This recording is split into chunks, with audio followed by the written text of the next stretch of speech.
ყოფილი იპოდრომის მიმდებარე გამწვანებულ სივრცეს სამშენებლო მოედნად ქცევას უპირებენ. სწორედ აქ იგეგმება 70 სართულიანი Trump Towers-ის მშენებლობა, რომელიც ოცნებასთან დაახლოებულმა დეველოპერებმა დაანონსეს.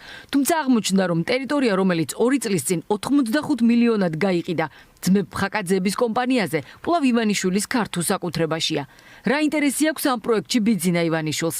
არის ვარაუდი, რომ ოლიგარქი ამ გზით შეეცდება შტატების პრეზიდენტთან ურთიერთობის დალაგებას. რა თქმა უნდა, როდესაც არის პოლიტიკური ნდობა, იქ არის ეკონომიკური ნდობაც ქვეყნის მიმართ, სადაც არის ეკონომიკური ნდობა, იქ არის პოლიტიკური ნდობა. ქართულ ოცნებაში არც მალავენ, რომ პროექტის მიმართ პოლიტიკური ინტერესი აქვს. ამტკიცებენ, რომ სოფლიოში ცნობილი ბრენდის შემოსვლა საქართველოს საინვესტიციო მიმზიდველობას ადასტურებს. როდესაც ტრამპის კომპანია საკუთარ სახელს, საკუთარ ბრენდს საქართველოში, სამ ბრენდი შემოდის საქართველოში, რაც ნიშნავს, რომ ის კარგად იცნობს გარემოს, რაც არის, რა თქმა უნდა, ტრამპი და მისი კომპანია უფრთხილდება რეპუტაციას, რომელიც მას აქვს დაგროვილი და სწორედ ამ საკუთარი რეპუტაციით შემოდის ამ ბიზნეს პროექტში. ახლა აქებენ, თუმცა წლების წინ ივანიშვილმა დონალდ ტრამპი მიხეილ სააკაშვილთან ერთად თაღლითად გამოაცხადა. ტრამპის პროექტით ტრამპს არაფერი ინვესტიცია არ გაუგეთებია საქართველოში, თქვენ შენივრად იცით.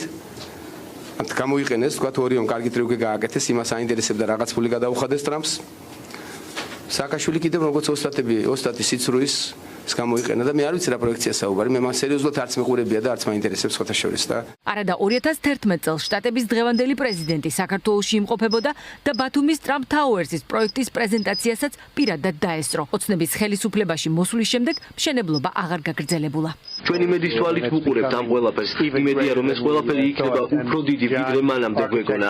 ჩვენი არქიტექტორიც აქ არის და ვმუშაობთ ამაზე, მაგრამ გითხრათ, რომ ყველაზე მნიშვნელოვანი არის პრეზიდენტის სამუშაო. ის რასაც ის აკეთებს საქართველოში, ყველაფერი დიდი პატივია ჩემთვის. სოფლიოს ყველაზე დიდი შენებელი, ყველაზე დიდი დეველოპერი არის ჩამოსული საქართველოში.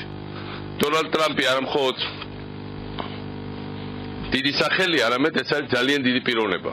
ოცნების ოპონენტები აცხადებენ, რომ ახლა როცა პარტიას და ივანიშვილს სჭირდება ტრამპი სოფლიო ბრენდად იქცა და მსხვილი ბიზნესიც საკუთარი კავშირების გამოყენებით ცდილობს ოლიგარქის დახმარებას. გარკვეული ბიზნეს ჯგუფები ცდილობენ ხელი შეუწყონ სასოწარკვეთილებაში მყოფი პოლიტიკური ძალის ქართული ოცნების და ბიძინა ივანიშვილის კონტაქტების გაღრმავებას დასავლეთთან და შეერთებულ შტატებთან მსგავსი პროექტების ინიციირებით.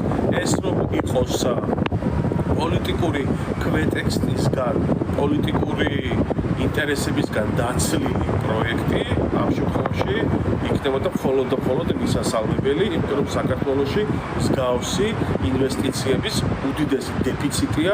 ეს პროექტი არის ივანიშვილის დავალება, რომ როგორმე შეძლოს შემოვლითი გზით ტრამპის ადმინისტრაციის გულის მოგება.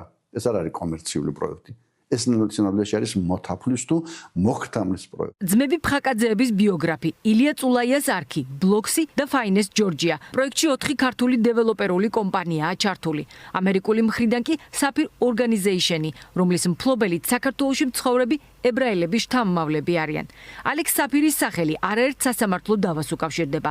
კითხვებია მისი მამის, თამիր საფირის რუსულ ბიზნეს ელიტასთან ურთიერთობის კუთხითაც, რადგან მან ბიზნესი ამერიკაში სწორედ საბჭოთა კავშირთან, ნავთობითა და ტექნიკით ვაჭრობით დაიწყო. ტრამპის ორგანიზაციის მუშაობის პრინციპის გათვალისწინებით ქართველი დეველოპერები სავარაუდოდ მხოლოდ სახელის ფრანჩაიზს იყიდიან, რაც იმას არ ნიშნავს, რომ პროექტში ტრამპის ფინანსებიც ჩაიდება. არამედ მორიგი დეველოპერული პროექტი განხორციელდება. თბილისში რითაც ისევ ბიძინა ივანიშვილის კარის ბიზნესმენები იხაირებენ. ხოლო ბიძინა იშვილი შეეცდება, რომ ამით რაღაცა პოლიტიკური კავშირები დაამყაროს ტრამპის ადმინისტრაციასთან და რაღაცნაირად ეს სანქციები აირიდოს თავიდან და ეს პოლიტიკური იზოლაცია გაარღვიოს ტრამპთან პერსონალური დაკავშირებით, რაც აგრეთვე დიდი აფიორა არის რეალურად მისი მხრიდან და კარგად აჩენს მის რეალურ ზრახვებს, რომ მას აწუხებს მისი პოლიტიკური იზოლაცია და არა რაღაც ამ ქვეყანაში ინვესტიციის შემოდინება. ისედაც დატვირთულ სატრანსპორტო კვანძზე მსგავსი მასშტაბის მშენებლობას ქალაქისთვის უდიდეს პრობლემად მიიჩნევენ კორუფციის მკვლევრები. არ არის ცუდი, როდესაც ტრამპის ბრენდის შენობა შეიძლება განთავსდეს თბილისში, მაგრამ ძალიან ცუდია და აბსოლუტურად მიუღებელია, როდესაც მსგავსი ნაგებობის განვითარება იგეგმება როგორც ჩანს იპოდრომის სარეკრეაციო სივრცეში. იქ სადაც უკვე 300,000 კვადრატულ მეტრ შენობა ნაგებობამდე არის შეთანხმებული განაშენიანების რეგულირების გეგმით, ხოლო ამ პროექტის განხორციელების შემთხვევაში როგორც ჩანს კიდევ უფრო მეტად შეიძლება გაიზარდოს ეს მოცულობა, ანუ პროექტი, რომლითაც ისინი ცდილობენ ძალიან დიდი მოგების ნახვას, პოლიტიკური ქულების ჩაწერასაც, სინამდვილეში იქნება მძიმე ეკოლოგიური შედეგების ფონტანი დედაქალაქისთვის. რატომა ოფიციალურად გაყიდული მიწის ნაკვეთი ისევ ქართულ საკუთრებაში და აქვს თუ არა პოლიტიკური ინტერესი ივანიშვილს? ამის გარკვევა სოსო ფხაკაძესთან ვცადეთ, თუმცა უშედეგოდ. დაგეგმილ მშენებლობას ის სოციალური ქსელით გამოეხმაურა და პროექტს თბილისის ახალი არქიტექტურული ღირსშესანიშნაობა უწოდა.